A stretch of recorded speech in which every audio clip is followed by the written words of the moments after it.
Welcome to the Anxiety Coaches Podcast, a relaxing and informative show where we explore anxiety, panic, and PTSD, sharing how you can overcome them for life.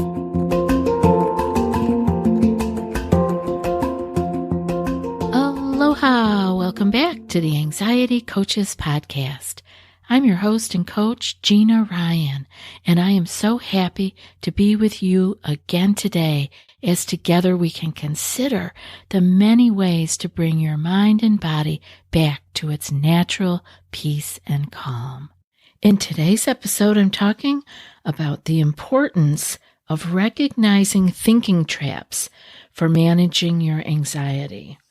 Now, thinking traps are something that I have talked about a lot in the group that we have, our ACP group coaching membership, and have done some skill sheets around this. But I wanted to share today with everybody the importance of recognizing these thinking traps because they can really take a hold of us and take us down the wormhole if we are not aware of what's going on. And we can all fall into thinking traps in many different situations and circumstances.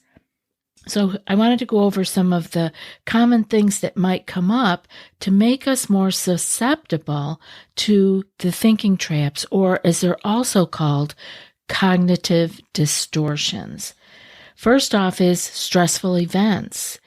Like when we are highly stressed or under pressure, we become more prone to these thinking traps and the emotions that can cloud our judgment and lead us to biased thinking. The next would be negative experiences.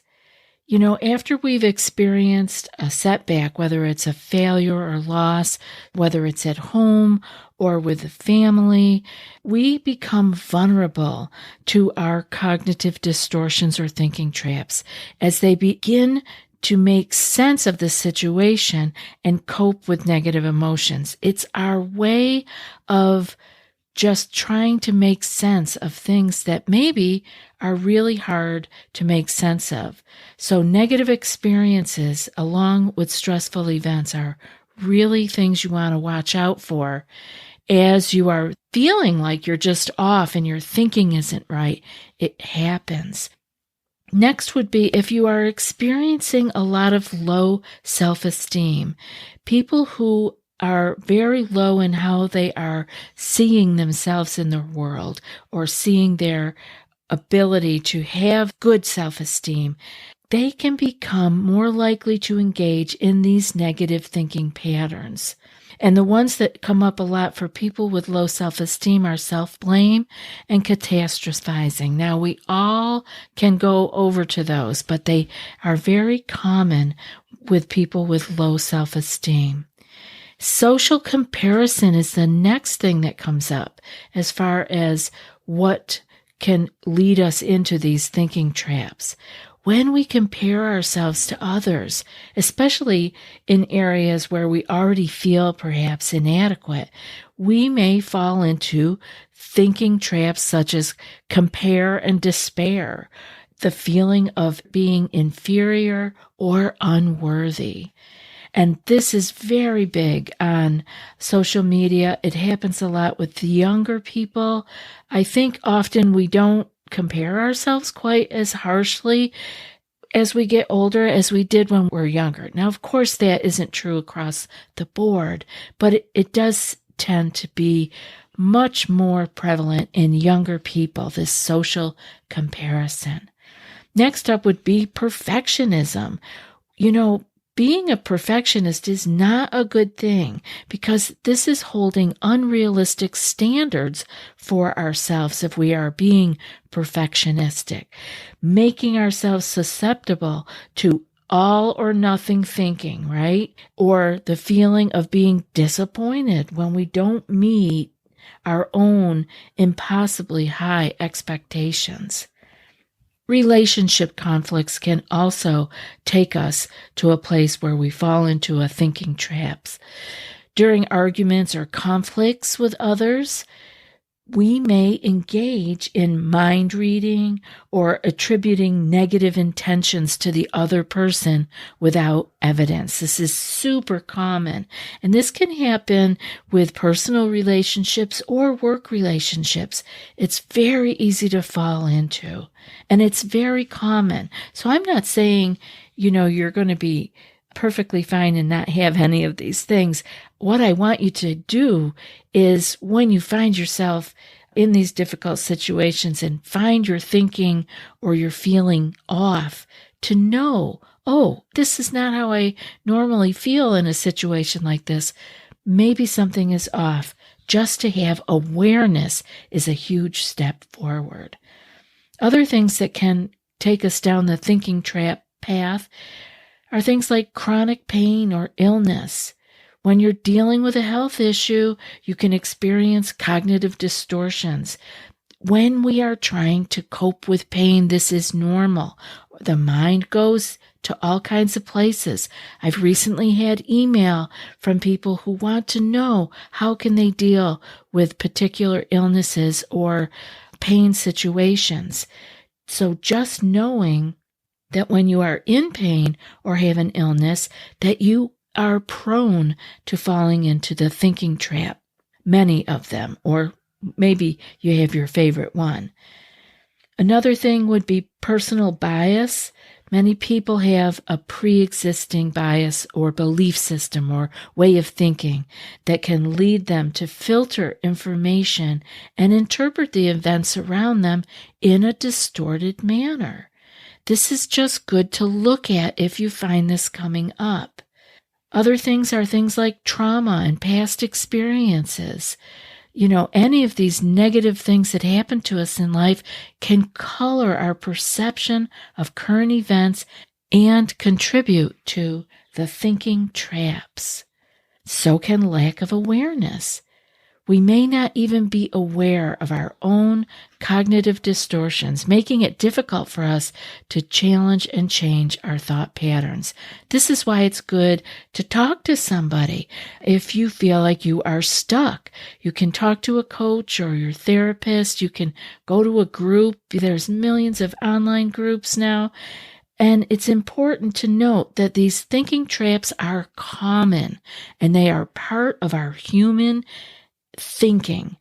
So don't think there's something wrong with you when you fall into these. I just don't want you to be stuck in them and continue with them, because they can take you down the anxiety wormhole. Everyone is susceptible from time to time. The goal is not to completely eliminate them, but rather to recognize when these things come up and occur, and to develop strategies to challenge and reframe your distortions to promote a more balanced and constructive way of thinking. We want our thinking to work for us, not against us. So what can help? Things like mindfulness, keeping a journal, any kind of self-reflection, reading books of inspiration, because it gives you a breather to be able to look more clearly at what's going on. All of these things can be helpful in addressing and reducing the impact of thinking traps. Now, being aware of the thinking traps is important with anxiety, because these cognitive distortions can really significantly exacerbate and maintain feelings of anxiety. It can keep that anxiety cycle going. When we have anxiety or we are in a very stressful time in our lives, these thinking patterns tend to magnify our worries and our fears. Now, we already got enough of that going on when our amygdala is up and running the show. We don't need to have unhelpful thinking patterns going on at the same time. So if we can recognize them, we can work with them, because all of that just leads to increased stress and emotional distress. So why can the awareness of the thinking traps be so important? Well, I want to tell you the things I think that can change when you become aware of them and start working with these thought patterns. these traps. You can begin to reduce your anxiety triggers because you'll begin identifying and understanding your traps, especially if you're keeping a journal or talking with somebody, because you will be more cognizant. Once you write something down or you plan to speak it to somebody else, you begin to identify these more easily. And then you can start to recognize the situations or the thoughts or the beliefs that trigger your anxiety. This awareness allows us to address these triggers more effectively. It keeps us in the moment because we're aware of what's going on instead of getting lost in the thinking trap and going down the wormhole. Next, you can begin to see that challenging your negative thoughts can be helpful, because when we have anxiety and we are aware of our thinking traps, we can challenge the validity of that thought more easily. Otherwise, we just let it take us away. It takes us away down the wormhole. And next thing you know, we're caught in the adrenaline anxiety pattern, and we can't get out because we've stayed there long enough. It's hard to interrupt. Of course, it always ends, but the longer we're there, the more spinning we're doing, the more difficult it can be to interrupt the cycle. So we can use things like questioning the evidence and the logic behind what we're thinking. And this can lead us to more balanced and realistic interpretations of the situations we're in. Now, this isn't always easy in the moment, and that's why I am highly nudging you toward opening up a journal or a page in your note keeper on your phone and keeping track. This was going on. This was how I felt. These were the things I was thinking.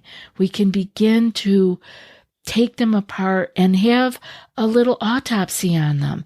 After the fact, we can pull it apart and see what exactly was going on in there. And, being able to be aware of these thinking traps really can help us to break the anxiety cycle.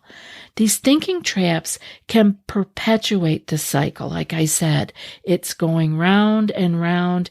We're thinking in a manner that is not helpful, and it's taking us deeper down the wormhole.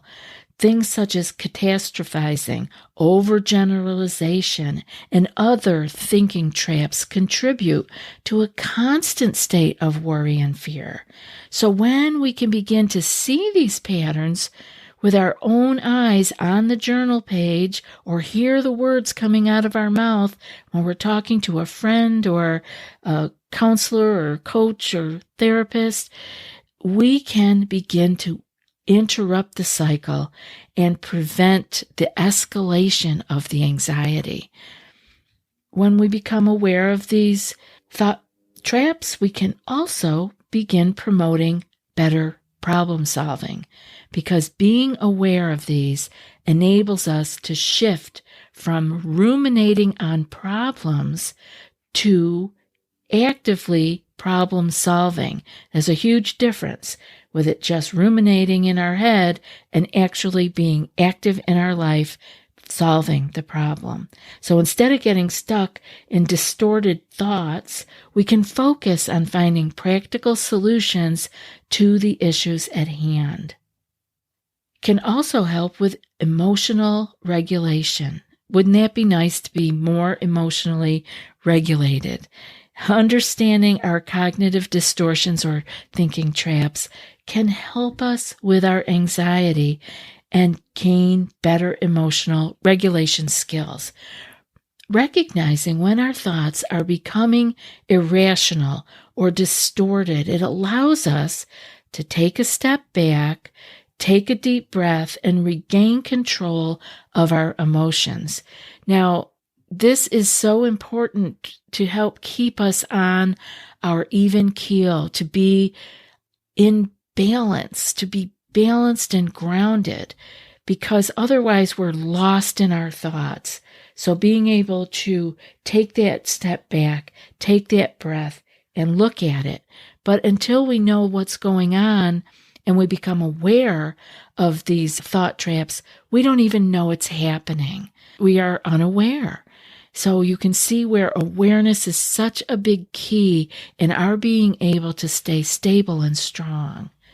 And being able to do our awareness around all this can also help us to improve our self-compassion. People with anxiety, myself included, or high stress, I really was hard on myself in the past. I fall into that here and there, but I'm nothing like I was back in the day. I was extremely self-critical in my thinking.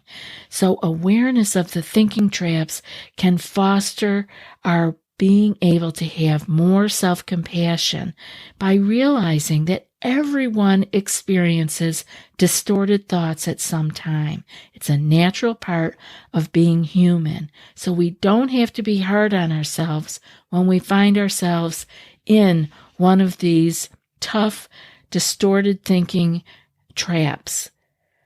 And finally, the last thing that can help us when we are recognizing that we are using thinking traps and stuck in them, and once we are aware of that, we can begin to build more resilience.